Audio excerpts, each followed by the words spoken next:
नमस्कार, मैं लक्ष्मण सिंह। आज हम पढ़ेंगे 9th क्लास का जो गुरुत्वाकर्षण का चैप्टर है उसको, ठीक है। और ये 10th चैप्टर है और इससे पहले वाले जो हमने चैप्टर करा दिए हैं वो पिछली वाली वीडियो में करा दिए हैं, जिसका लिंक ऊपर आपको आई बटन पे मिल जाएगा, ठीक है। तो वहां से आप देख सकते हैं। तो चलिए स्टार्ट करते हैं। स्वागत है आपका दिशा एकेडमी बाई एलएस पर। और अगर आपने हमारा चैनल अभी तक सब्सक्राइब नहीं किया है तो प्लीज सब्सक्राइब कर लीजिए, जिससे हमारी आने वाली वीडियो आपको सबसे पहले मिल सके, ठीक है। और बेल आइकन को प्रेस करना ना भूलें, क्योंकि जो भी हम वीडियो डालेंगे उसका नोटिफिकेशन सबसे पहले आपके पास पहुंच जाएगा, ठीक है। तो चलिए यहाँ पर हम देखते हैं गुरुत्वाकर्षण, यानी कि चैप्टर का नाम है गुरुत्वाकर्षण और ये चैप्टर है 10, ठीक। तो गुरुत्वाकर्षण क्या होता है? अपने कारण, मान लीजिए कोई दो वस्तुएं हैं, ठीक है। अब वो उनमें द्रव्यमान भी होगा। मान लीजिए दो वस्तुएं हैं, ठीक है। मान लीजिए ये वस्तु है, एक ये वस्तु है, ठीक है। इन दोनों में द्रव्यमान है, तो ये जो है एक दूसरे को अपनी तरफ आकर्षित करती हैं। तो उस आकर्षण बल को हम गुरुत्वाकर्षण बल कहते हैं, ठीक है। यानी कि क्या लिखा है, इसकी परिभाषा लिखी हुई है, अपने द्रव्यमान के कारण दो वस्तुएं एक दूसरे को जिस बल से अपनी ओर आकर्षित करती हैं उस बल को हम गुरुत्वाकर्षण बल कहते हैं, ठीक है। अब यहां देखते हैं गुरुत्वाकर्षण का, वो न्यूटन का गुरुत्वाकर्षण का सार्वत्रिक नियम। इनका नियम जो था वो था विश्व में जो प्रत्येक पदार्थ क्या करता है, एक दूसरे को अपनी तरफ आकर्षित करता है, ठीक है। प्रत्येक कण जो है एक दूसरे कण को अपनी तरफ खींचता है, ठीक है, आकर्षित करता है, तथा किन्हीं दो कणों का पारस्परिक आकर्षण का बल कणों के द्रव्यमानों के गुणनफल के अनुक्रमानुपाती तथा उनकी बीच की दूरी के वर्ग के व्युत्क्रमानुपाती होता है। फिर से एक बार, किन्हीं दो वस्तुओं यानी किन्हीं दो कणों कह सकते हैं या दो वस्तुएं भी कह सकते हैं, ठीक है। किन्हीं दो कणों का आकर्षण बल उनके द्रव्यमानों के गुणनफल के, उनका जो द्रव्यमान है, मान लीजिए इन दोनों का द्रव्यमान है तो इनका गुणनफल, ठीक है। और इनके जो बीच की दूरी है उसके वर्ग के, यानी जो गुणनफल के अनुक्रमानुपाती होता है और बीच की दूरी के वर्ग के व्युत्क्रमानुपाती होता है। तो किस तरह से होता है चलिए देखते हैं। यानी कि माना दो कण ए तथा बी है, ठीक है, जिनके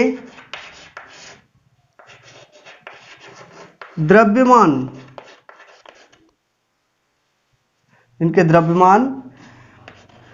m1 और m2 है, ठीक है। और इनके बीच की दूरी,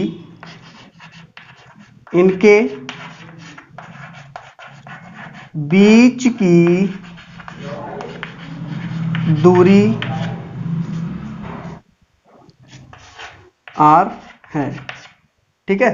तब तो हम दो कण ले लेते हैं। मान लीजिए एक हमारा ये कण है और एक हमारा ये कण है, ठीक है।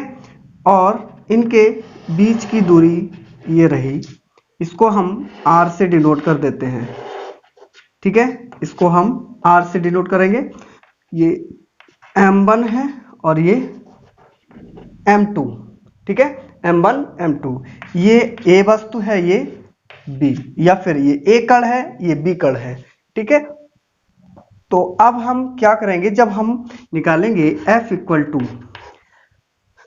टू नहीं लगाएंगे, यहां करेंगे। देखो क्या कह रहा है, यानी कि अपनी ओर आकर्षित करता है। अब यहां से देखें, किन्हीं दो कणों का पारस्परिक आकर्षण का बल कणों के द्रव्यमानों के गुणनफल के, तो इनके द्रव्यमान m1 m2 है, तो इनके m1 इंटू m2, ठीक है, के समानुपाती समानुपाती क्या होता है? जब हमारा द्रव्यमान बढ़ेगा तो बल भी बढ़ेगा, यानी बल बढ़ेगा तो द्रव्यमान भी बढ़ेगा, बल घटेगा द्रव्यमान घटेगा, यानी द्रव्यमान जब घटेगा तो बल भी घटेगा। ठीक है, अब जब द्रव्यमान बढ़ेगा तो बल भी बढ़ेगा, ये होता है हमारा समानुपाती। ठीक, अब कह रहा है उनके बीच की दूरी के वर्ग के व्युत्क्रमानुपाती, यानी 1 में हो जाता है। ठीक है, व्युत्क्रम का मतलब होता है अपॉन में, 1/में। ठीक है, यानी कि अब यहाँ देखिए, अब कहोगे कि ये ऊपर बताया था कि ये भी समानुपातिक है, यहाँ भी एक ही जैसा चिन्ह लगा है, तो यहाँ पर यानी कि 1/r² लिखा है, ये व्युत्क्रम हो जाता है। ठीक, अब व्युत्क्रम का मतलब ये हुआ, यानी व्युत्क्रम का मतलब क्या हुआ, यानी कि जब इसकी दूरी बढ़ेगी, ठीक है, तो ये घटेगा, इसकी दूरी घटेगी तो बल बढ़ेगा। फिर से कोई जल्दी नहीं है, यानी कि दूरी बढ़ेगी तो बल घटेगा, दूरी घटेगी तो बल बढ़ेगा। ठीक है, तो यहां आप दोनों समीकरणों को मिलाने पर, दोनों समीकरणों को मिलाने पर, ठीक है, मिला दीजिए, दोनों को मिलाएंगे तो यहां पर हमारा क्या हो जाएगा, यानी कि यहां पर हमारा हो जाएगा F, अनुपाती का चिन्ह लगाएंगे, m1 m2 अपॉन में r²। ठीक है, यानी कि उनके द्रव्यमानों के गुणनफल के तथा उसके बीच की दूरी के वर्ग लगा हुआ है, वर्ग के व्युत्क्रमानुपाती यानी कि अपॉन में लिखा हुआ है।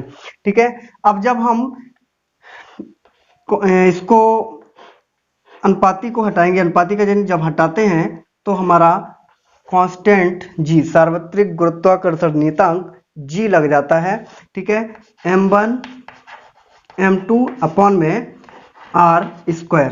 ठीक है, ये हो गया आपका सूत्र। ठीक है, अब यहां पर एक और है, यानी कि जहां लिख सकते हैं, जहां g गुरुत्वाकर्षण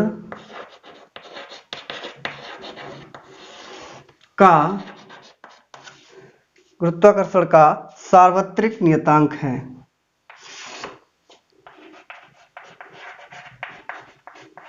सार्वत्रिक नियतांक है, नियतांक है। ठीक है, सार्वत्रिक गुरुत्वाकर्षण नियतांक है।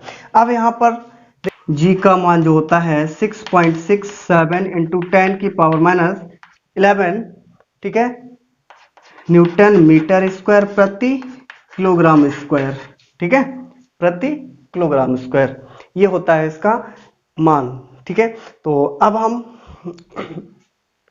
इसको फिर से एक बार रिवीजन में हम कर ले रहे हैं। ठीक है, चलिए फिर से, गुरुत्वाकर्षण किसे कहते हैं? अपने द्रव्यमानों के कारण जिस बल से दो कण एक दूसरे को अपनी तरफ आकर्षित करते हैं, तो उस आकर्षण बल को ही हम गुरुत्वाकर्षण बल कहते हैं। ठीक है, उसके बाद यहाँ पर सार्वत्रिक गुरुत्वाकर्षण यानी न्यूटन का गुरुत्वाकर्षण का सार्वत्रिक नियम जो था, विश्व में पूरी दुनिया में कोई भी ऐसी चीज, यानी कि पूरी दुनिया में कोई भी पदार्थ, यानी प्रत्येक पदार्थ एक दूसरे को अपनी तरफ, एक पदार्थ दूसरे पदार्थ को अपनी तरफ आकर्षित करता है।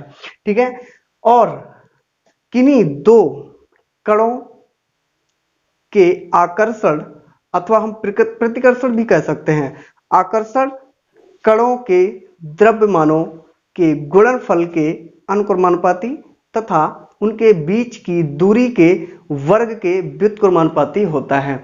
वो हमने ये पूरा बता दिया है किस तरह से होता है। ठीक है, तो अब हम लेके आएंगे, यानी कि इस वीडियो में बस इतना ही। अब नेक्स्ट वाली वीडियो में हम लेके आएंगे गुरुत्वाकर्षण और गुरुत्वाकर्षण में संबंध क्या होता है, वो लेके आएंगे। ठीक है, तो बने रहिए हमारे साथ भी। जो लोग हमारे चैनल पर नए हैं और जिन्होंने अभी तक सब्सक्राइब नहीं किया है, तो सब्सक्राइब कर लें और बेल आइकन को प्रेस कर दें, जिससे हमारे आने वाली वीडियो आपको आपको सबसे पहले मिल सके। ठीक है, तो इस वीडियो में हम इतना ही कहेंगे। ठीक है, थैंक यू, धन्यवाद, जय हिंद, जय भारत।